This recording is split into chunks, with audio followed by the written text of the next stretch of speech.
Let's start with our star, and we find the last 24 hours still resembling a warrior in a garden. Lots of sunspots and plasma filaments, but no eruptive activity set to be geo-effective. Solar wind from the coronal holes has not arrived and is slower than expected. Should be seeing that today. The large plasma filament just behind the coronal holes is now departing the Earth-facing heliographic longitudes as well, which is good because that was a big one.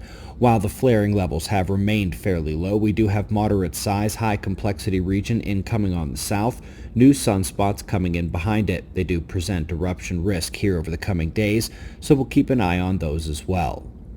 Folks, there's an earthquake swarm in the Gulf of Aden between Africa and the Middle East. It has peaked already at magnitude 5.9, and hopefully that's all we'll get. Hopefully it settles down today.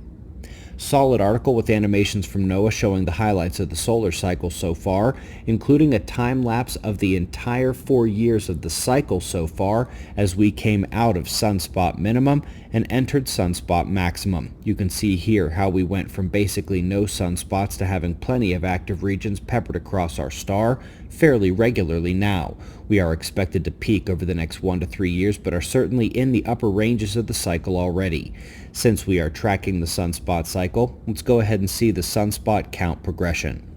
Two things to note.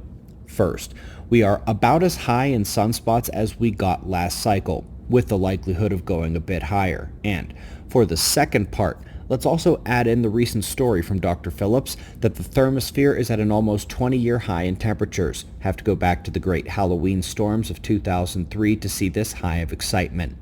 Now, when we show the full data on the thermosphere temperatures, it is critical to notice that we are already higher in temperature than we got last cycle, and again, we're expecting to go higher. But what's interesting is that this cycle has actually had fewer large flares and CMEs. So why are we surging higher already? Given that the last two sunspot minimums were the lowest in a century, why didn't we see the marks drop much lower than in previous cycles?